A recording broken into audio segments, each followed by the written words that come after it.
우리가 예수님을 만나서 그분을 나의 주님과 구주로 모신 후에 본격적인 제자의 길을 걸어가다 보면 이전에는 내가 그렇게 크게 신경 쓰지 않았던 그런 단어 하나가 계속적으로 내 삶을 따라오는 것을 볼 수가 있습니다. 그 단어는 거룩이라고 하는 단어입니다. 거룩. 그런데 이 거룩이라고 하는 단어는 그냥 세상에서 이야기하는 것처럼 도덕적이고 깨끗한 삶, 그냥 그 정도 차원에서 이야기하는 것이 아니에요. 성경에서 이야기하는 거룩이라고 하는 말을 다른 단어로 바꿀 수가 있다면 구별하다라고 하는 단어로 우리가 바꿔서 이야기할 수가 있습니다.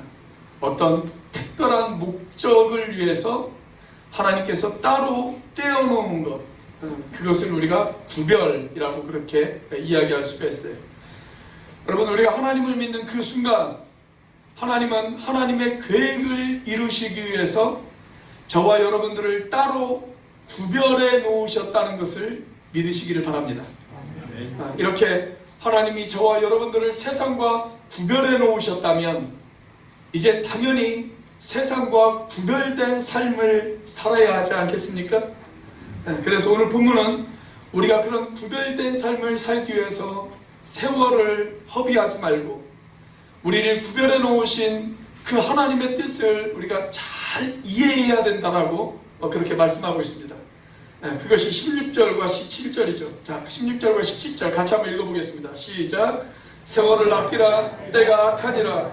그러므로 어리석은 자가 되지 말고 오직 주의 뜻이 무엇인가 이해하라.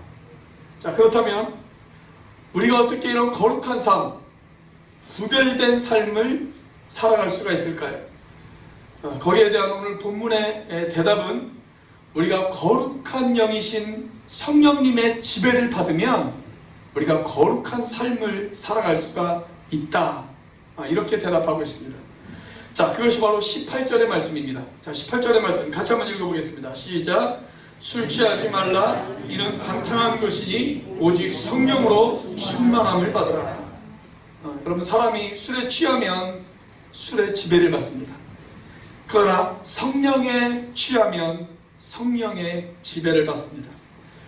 바울은 우리가 술에 취해서 술의 지배를 받는 인생이 아니라 성령에 충만하여 성령의 지배를 받는 인생이 되어야 된다 라고 그렇게 말씀하고 있습니다. 그러면 사람이 취하면 어떻게 됩니까? 생각하는 것도, 말하는 것도, 행동하는 것도 다 술의 노예가 됩니다. 그러나 사람이 성령에 취하면 거룩한 삶을 살게 되었습니다. 우리 옆에 있는 분들에게 이렇게 한번 인사해 볼까요? 술에 취하지 말고 성령에 취하세요. 한번 인사해 보겠습니다.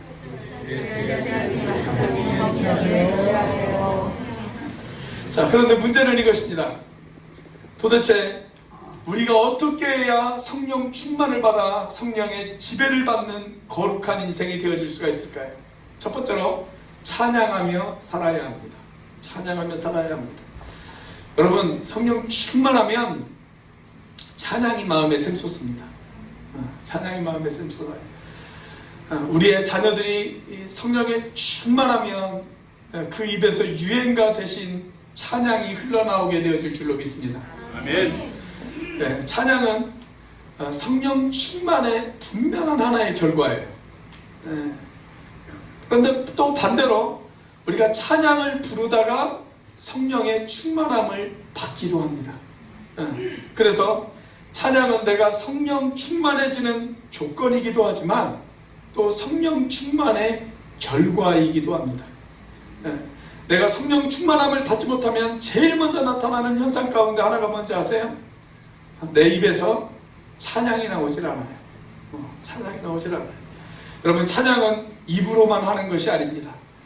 만약 찬양을 입으로만 하는 것이다 라고 한다면 저 같은 사람은 평생 찬양을 하지 말아야 됩니다. 그런데 성경은 입으로만 하는 찬양이 아니라 우리의 마음으로 하나님을 찬양해야 한다 라고 그렇게 이야기하고 있습니다. 자, 19절 말씀입니다. 같이 한번 읽어보겠습니다. 시작. 시와 찬송과 신령한 노래들로 서로 화답하며 너희의 마음으로 주께 노래하며 찬송하며. 여기 너희의 마음으로 주께 노래하고 찬송하라. 그렇게 기록되어 있지 않습니까? 이렇게 우리의 마음으로도 우리가 하나님을 찬양해야 하지만 또 성도들이 모일 때 우리가 찬양하면서 서로 교제하는 것도 배워야 됩니다. 여러분, 초대교회에서는요, 성도들끼리 서로 교제하는 방법 중에 하나가 뭐였냐면 찬양으로 화답하는 것이었습니다. 여기 시와 찬송과 신령한 노래로 서로 화답하라, 그렇게 말씀하고 있잖아요. 제가 우리 하나님은 자비로우신 분이십니다 이렇게 이야기하면 여러분 가운데 누군가가 맞습니다, 우리 하나님은 자비로우신 분이시기도 하지만 동시에 은혜와 긍휼이 풍성하신 분이십니다, 그렇게 고백하는 것, 그게 뭐예요? 그게 화답이죠. 서로 주고받는 것, 이게 화답 아닙니까? 즉 우리가 서로가 서로를 향해서 하나님을 높이고 하나님 앞에 찬양을 드릴 줄 알아야 된다 라고 그렇게 성경은 이야기하고 있습니다. 여러분, 이렇게 찬양의 은혜에 잠기게 되어지면 어떤 결과가 일어날까요? 아주 놀라운 일들이 일어나기 시작합니다. 마음의 평안이 찾아옵니다. 마음의 병이 떠납니다. 육체의 병도 치유되어질 수가 있습니다. 무엇보다 하나님을 경배하고 싶어지고 하나님을 높이고 싶어집니다. 그리고 내 마음 가운데 하나님의 거룩한 임재하심이 시작되어집니다. 그리고 성령의 충만함을 경험하게 되어집니다. 이런 것을 가리켜서 뭐라고 이야기하는지 아세요? 부흥이라고 이야기합니다. 부흥. 숫자가 늘어나는 것, 그것이 부흥이 아니에요. 그것은 부흥의 결과이지 그것을 부흥이라고 이야기하지 않습니다. 진정한 부흥은 무엇이냐? 주의 성령이 우리 안에 임재하셔서 시들어졌던 내 영혼이 다시 살아나는 것, 솟아나는 것, 그것이 부흥이에요. 그것이 부흥. 오늘 양영아 집사님이 예쁘게 염색도 하시고 파마도 하시고 그렇게 모처럼 교회에 출석을 하셨는데, 양영아 집사님이 한동안 교회에 안 계실 때 직장 문제 때문에 바쁘셔서 교회 출석을 좀 못하셨을 때 보면 여기 밖에 있는 식물들이요 다 시들어 있어요. 물을 주는 사람이 없으니까 다 시들어 있더라고요. 그래서 하루는 제가 너무나도 안쓰러워서 이 아이들에게 물을 좀 줬습니다. 그리고 위에 올라가서 업무를 보고 잠깐 내려왔는데 시들었던 것들이 다 소생했어요. 다 소생했어요. 그게 뭐예요? 그게 부흥이에요. 그게 부흥. 여러분, 하나님이 우리 안에 임재하시면 시들었던 우리의 영혼들이 다시 소생하게 되어질 줄로 믿습니다. 아멘. 저는 저와 여러분들의 입술에서 찬양이 끊이지 않아 이런 소생케 되어지는 놀라운 은혜가 있게 되어지시기를 주님의 이름으로 축원합니다. 아멘. 우리가 교회 역사를 들여다보면 성령이 충만했을 때 사람들은 시를 지었어요. 그리고 하나님을 찬양했어요. 노래를 부르고 노래를 만들기 시작했습니다. 저 유명한 아시시의 성자 프란치스코가 성령의 충만함을 입었을 때 그는 태양을 바라보며 하나님을 찬양합니다. 밤하늘에 떠있는 달과 별을 바라보며 하나님을 찬양합니다. 그리고 노래를 만들기 시작합니다. 그렇게 만들어진 찬송가가 아까 우리가 불렀던 찬송가 69장 온천하 만물 우러러 라고 하는 찬양입니다. 여러분들이 가지고 있는 찬송가 윗부분을 보시면 1225년에 아시시의 성자 프란시스코가 이 찬송가를 지었다 라고 그렇게 기록이 되어져 있습니다. 저 유명한 종교개혁가였던 마틴 루터는 생명의 위협을 받았습니다. 그가 생명의 위협을 받던 어느 날 그는 성령 충만하여 담대하게 하나님을 찬양하기 시작합니다. 이렇게 찬양했습니다. 내 주는 강한 성이요 방패와 병기가 되시나이다.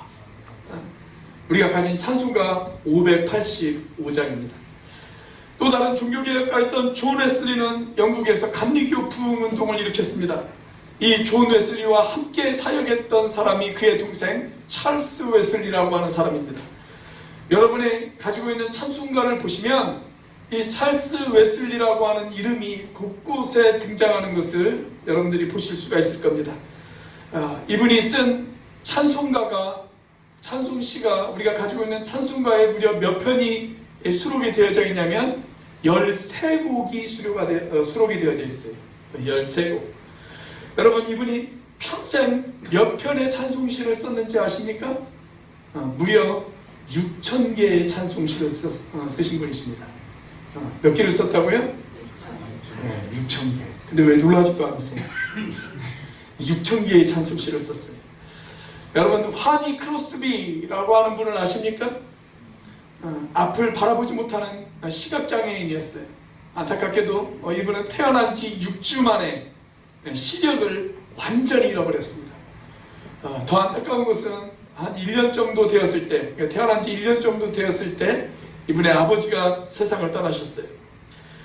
비록 그녀의 육체의 시력은 잃어버렸지만 그는 예수님을 영접하고 난 뒤에 영적인 눈이 뜨여지기 시작했습니다.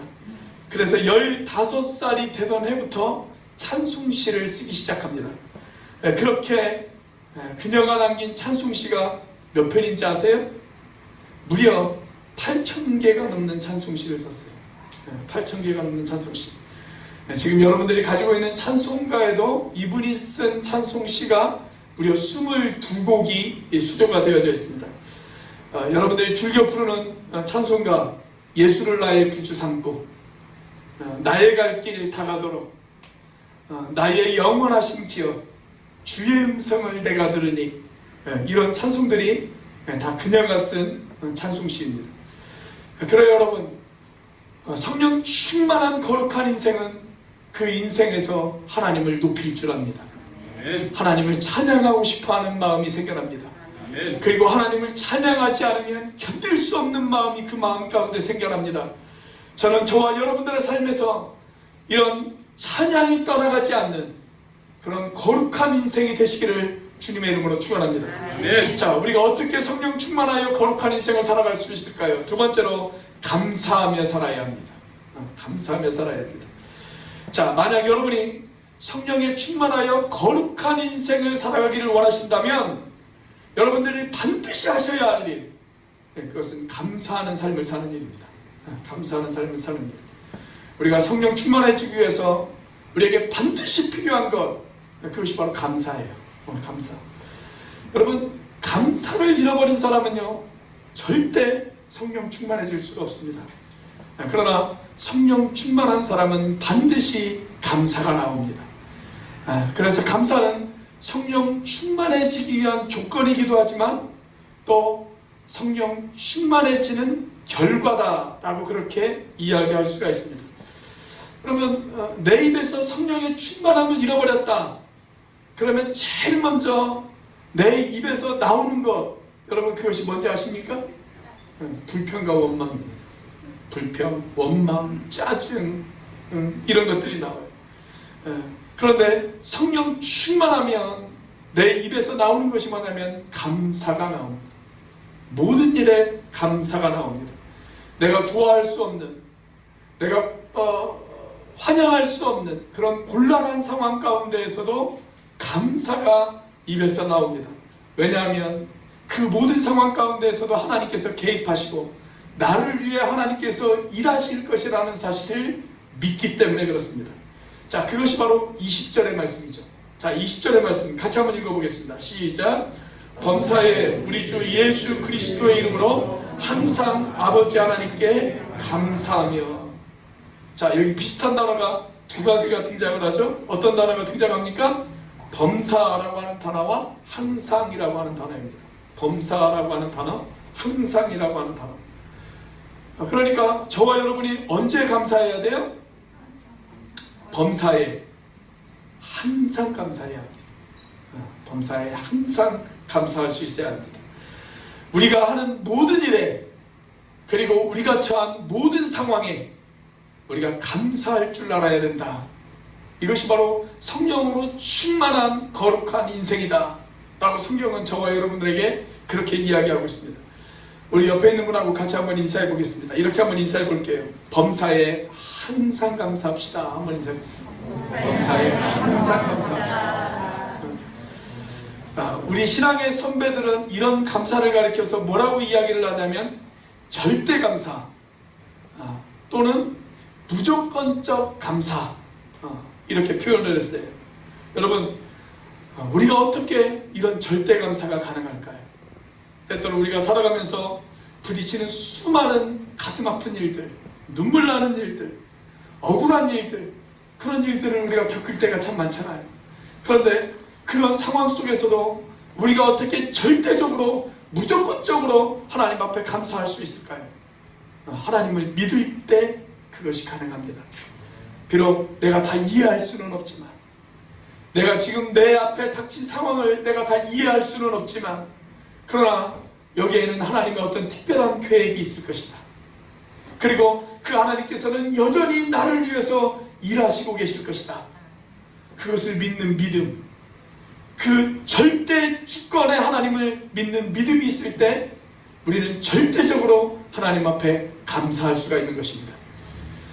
저에게 무척이나 도전이 되었던 아름다운 감사의 주인공 한 사람을 여러분들에게 소개해 드리려고 합니다. 일단 이분의 이름이 흥미로워요.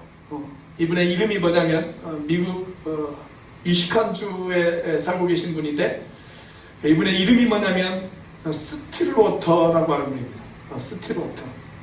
이름의 뜻이 뭐냐면 잔잔한 물가예요. 잔잔한 물가. 정말 이분은 그 이름 그대로 잔잔한 물가와 같은 그런 인생을 사셨던 분이십니다.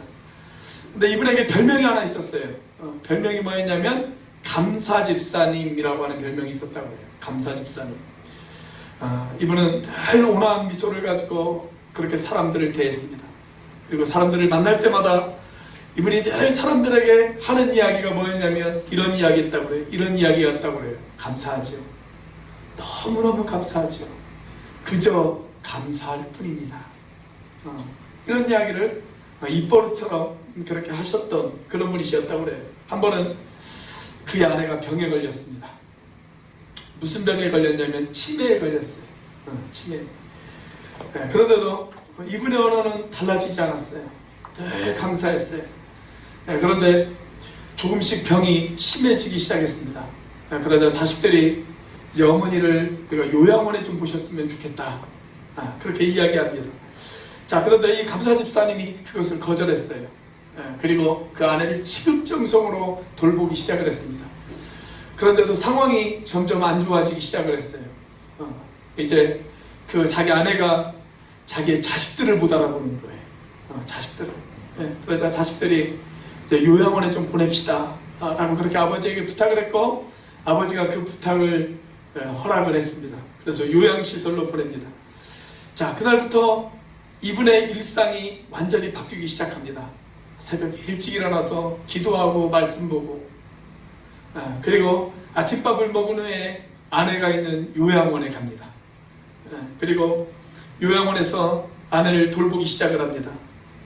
그리고 같이 산책하고 아내와 같이 시간을 보내면서 하루 일상을 보내는 것이 이분의 일과였다고 그래요. 자, 그렇게 해가 저물면 그때서 집으로 돌아와요. 자, 그런데 병이 더 깊어졌어요. 그래서 이제 어떻게 되었냐면 자기도 못 알아봐요. 남편이 자기도 못 알아보는 거예요. 그래서 요양원에 가면 아내가 자기에게 이렇게 이야기를 합니다. 누구세요? 그렇게 이야기합니다. 누구세요? 자, 그 모습을 보면서 너무나도 가슴이 아팠어요. 그래서 이 감사집사님이 기도하기 시작합니다. 돌아오는 차 안에서 하나님 앞에 기도합니다. 하나님, 제가 평생 하나님 앞에 감사하며 살았는데 제가 제 아내를 인해서도 감사할 제목이 있었으면 너무나도 좋겠습니다. 하나님, 제가 많은 것을 바라는 것이 아닙니다. 그저 제 아내가 죽기 전에 마지막에 딱 한 번이라도 저를 알아보고 여보, 내 사랑, 평상시에 늘 했던 것처럼 그렇게 고백을 단 한 번이라도 제가 들어봤으면 좋겠습니다. 하나님, 그 기도 들어주세요. 그렇게 기도하기 시작합니다. 자, 그러던 어느 날 이분이 요양원을 가면서 아이스크림을 하나 사가지고 갔어요. 아내가 평상시에 좋아했던 아이스크림을 하나 사가지고 갑니다. 그리고 아내에게 묻습니다. 내가 누구지? 물어요. 그러자 아내가 이렇게 대답을 합니다. 아이스크림 주는 좋은 아저씨. 이렇게 대답을 하는 거예요. 너무나도 안타까운 마음으로 하나님 앞에 또 기도해요. 하나님, 제 기도 들어주시면 안 돼요. 제 기도 들어주시면 안 돼요. 그렇게 기도해요. 그렇게 기도하는데 어느 날은 한번 어떤 생각이 갑자기 머리를 탁 스치고 지나가더래요. 그래서 목사님을 찾아갔어요. 목사님에게 찾아가서, 목사님, 저희 부부 결혼식을 좀 올려주세요. 저희가 다시 결혼식을 하면 저희 아내가 저를 향해서 여보라고 부를 수도 있잖아요. 결혼식을 했으니까. 그렇게 부를 수도 있잖아요. 그렇게 이야기를 했어요. 자, 그리고 크리스마스가 다가오는 어느 날 두 사람이 결혼식을 하기로 날짜를 잡았습니다. 그런데 문제는 뭐냐면 이 아내에게 청혼을 했는데 아내가 자꾸 거절하는 거예요. 거절하는 거예요. 나랑 결혼해줘, 그렇게 이야기를 했는데 싫다는 거예요. 나에게는 남편이 있다고. 남편이 있다고. 당신 누구시냐고. 난 남편이 있는 사람이라고. 그렇게 이야기를 하는 거예요.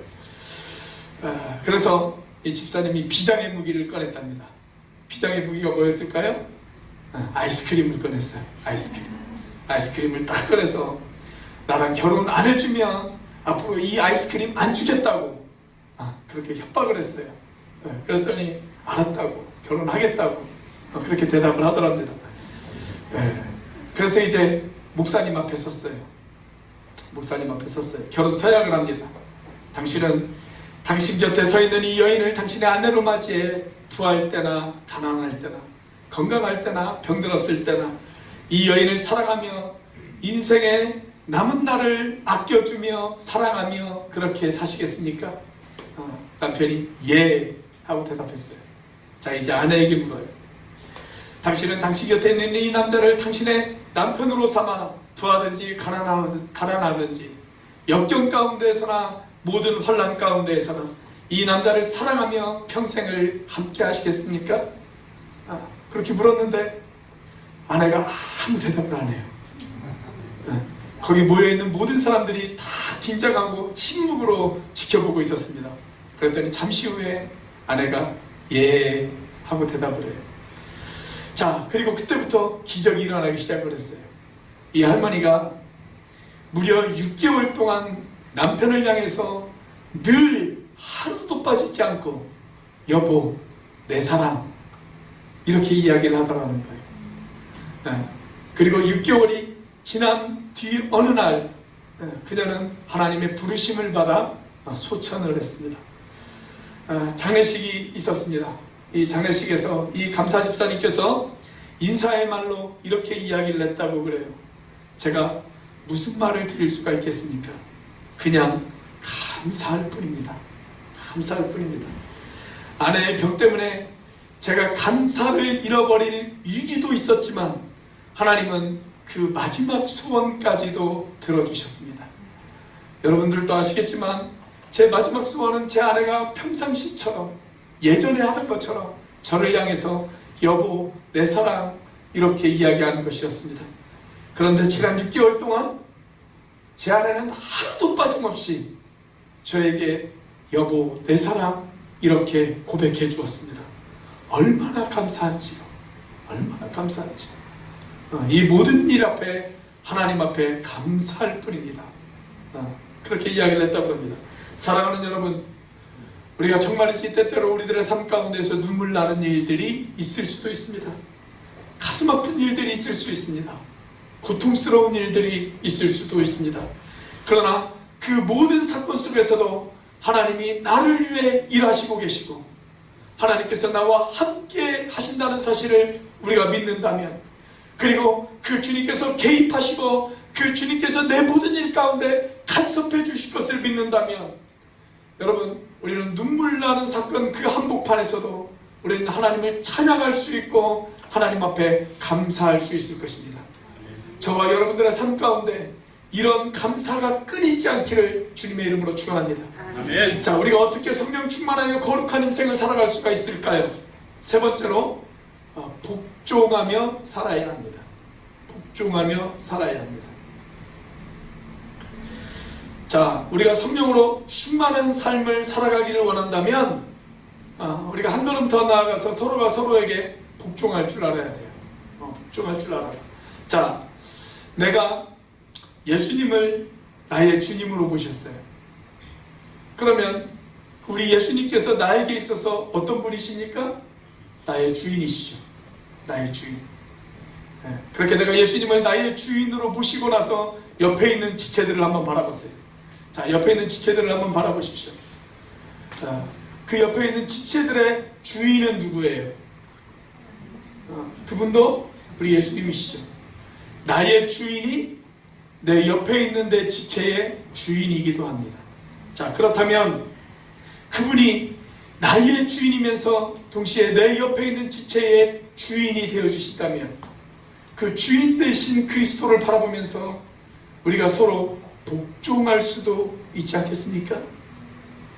그것이 바로 21절의 말씀입니다. 자, 우리 21절의 말씀 같이 한번 읽어보겠습니다. 시작. 그리스도를 경외함으로 피차 복종하라. 어떤 분들은 이 복종이라고 하는 단어가 불편하게 다가오시는 분들이 좀 계실지 모르겠어요. 그래서 이 말을 조금 현대적인 언어로 바꾼 유진 피터슨의 메시지 성경으로 이 말씀을 보면 이렇게 번역을 해놨어요. 그리스도를 경외하는 마음으로 서로 예의 바르고 공손하게 대하십시오. 그러니까 복종이라는 말을 우리가 이렇게 바꿀 수도 있습니다. 서로 예의 바르고 공손하게 대하는 태도, 그것이 바로 복종이다 라고 그렇게 이야기해도 무관합니다. 여러분, 우리가 서로가 서로를 대할 때 나의 주인이신 그리스도께서 저분의 주인이기도 하시지, 저분 안에도 예수님이 계시지. 그러면 우리가 서로가 서로를 향해서 공손하게 대할 수 있지 않겠어요? 서로가 서로를 조금 더 예의 바르게 서로가 서로를 대할 수 있지 않겠습니까? 그것이 바로 성령 충만한 사람의 모습이다 라고 성경은 그렇게 이야기하고 있습니다. 자, 그리고 바로 그 다음 구절인 22절 말씀부터 보면 아내와 남편 이야기가 나와요. 아내들아, 남편들아 하면서 아내와 남편 이야기가 나옵니다. 그리고 아내와 남편 이야기가 끝나면 6장에 누구의 이야기가 나옵니까? 부모와 자녀의 이야기가 나옵니다. 그리고 부모와 자녀의 이야기가 끝나면 이번에는 고용주와 고용인의 이야기가 나옵니다. 그렇죠. 여러분, 우리가 이렇게 남편과 아내가, 부모와 자녀가, 고용주와 고용인이 그렇게 서로가 서로에게 예수님을 대하듯 서로가 서로를 예의 바르게 대하고 공손하게 대한다면 여러분, 그 부부관계가, 여러분 그 가정이, 여러분 그 직장이 성령 충만한 곳으로 바뀌지 않겠어요? 제가 한 대표적인 사람을 여러분들에게 소개해 드리려고 합니다. 꽤 오래전에 저에게 큰 감동을 준 책 한 권이 있는데 언젠가 여러분들에게도 추천해 드렸던 그런 추천도서입니다. 책의 제목이 그 청년 바보 의사라고 하는 책입니다. 그 청년 바보 의사. 주인공은 안수현이라고 하는 아주 젊은 의사예요. 그런데 이 의사가 33살까지 살다가 죽었습니다. 예수님처럼. 예수님도 33살에 돌아가셨잖아요. 33살까지 살다가 죽었어요. 단지 33살에 죽었다는 것만으로 예수님을 닮았다는 것이 아니라 이 청년의 삶 자체가 예수님을 닮은 삶이었어요. 예수님을 닮은 삶. 사건은 그의 장례식장에서 벌어졌습니다. 이분이 서울 영락교회 출신이었는데 장례식장을 교회장으로 치렀어요. 그런데 그 장례식이 있던 날 문상객이 무려 4,000명이 찾아왔습니다. 전국 각지에서 문상객이 찾아오는데 4,000명이 찾아왔어요. 그 교회 출신이었던 한경직 목사님 이후에 가장 많은 문상객이 찾아왔다고 그럽니다. 그런데 어디선가 몰려온 이 4,000명의 사람들이 그들의 입에서 입으로 아주 짧은 생을 살다가 이 청년 의사 안수현이라고 하는 의사의 이야기를 시작하기 시작합니다. 자, 그의 인생을 한마디로 표현하면 바보였다라고 그렇게 이야기할 수가 있습니다. 그는 인턴과 레지던트로 일을 할 때 환자들의 이야기를 들어주느라 밤을 새웠던 것이 일상이었다고 그래요. 그리고 병원에 입원했던 한 어린아이와 한 약속을 지키겠다고 서울에서 부산까지 인형 하나 사들고 그 밤에 쫓아갔던 그런 바보였습니다.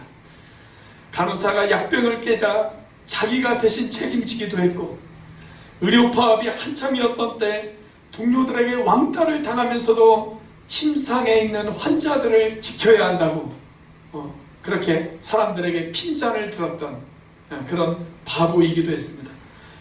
그런 병원 앞에서 일하던 두두닦기 할아버지에게 하루도 빠짐없이 인사하고 손을 잡고 위로해주는 그런 바보이기도 했습니다.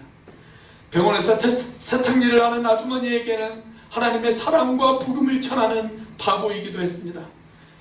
그런 친구들에게 문자를 남길 때마다 그 문자의 마지막에 이런 글귀를 적었다고 그래요. 스티그마 안수현, 이렇게 적었다고 그래요. 스티그마라고 하는 말은 헬라어인데 흔적이라고 하는 뜻을 가지고 있습니다. 흔적. 그는 정말 예수님의 흔적을 그의 인생에 남기기를 간절히 사모했던 그런 삶이었습니다. 그리고 그렇게 살다가 그렇게 갔습니다. 사람들은 그에게 한없이 공손하고 한없이 예의 바르고 한없이 착하고 늘 손해만 보는 그런 바보 같은 인생을 살았다 라고 그렇게 이야기합니다. 그런데 그것이 바로 성령 충만한 인생이 아니었을까요? 마치 그렇게 삶을 살았던 우리 예수님처럼 말입니다. 여러분, 마가복음 14장을 보시면 예수님은 십자가를 지시기 전날 밤 사랑하는 제자들과 마지막 잔을 나누시면서 감사의 기도를 드리셨다 라고 그렇게 기록되어져 있습니다. 그리고 만찬이 끝난 후에 우리 주님은 하나님을 찬미하면서 감람산으로 가셨다 라고 그렇게 기록이 되어져 있습니다. 그렇게 우리 주님은 십자가를 지시기 전날까지도 그분은 하나님을 향해 감사를 드렸고 하나님을 향해 찬양하는 삶을 사셨습니다. 그리고 몇 시간 후에 십자가를 지시고 골고다 언덕을 오르시면서 털을 깎는 자 앞에 잠잠한 양같이 그는 골고다 언덕을 오르셨습니다. 그것이 인류 구원을 향한 하나님 아버지의 뜻이었다는 것을 알았기 때문에 그는 기꺼이 그 하나님의 뜻 앞에 복종의 길을 선택하신 것입니다. 여러분, 성령 충만하신 우리 예수님께서는 그렇게 끝까지 하나님을 찬양했고 끝까지 하나님 앞에 감사했고 끝까지 하나님 앞에 복종하는 그런 삶을 사셨습니다. 이제 여러분과 제가 그분의 제자라면 그렇게 찬양의 삶을, 그렇게 감사의 삶을, 그렇게 복종의 삶을 사는 것이 마땅하지 않겠습니까? 아멘. 저와 여러분이 성령에 충만하여 이런 찬양과 감사와 복종으로 살아가는 그런 거룩한 인생이 되시기를 주님의 이름으로 축원합니다. 기도하시겠습니다.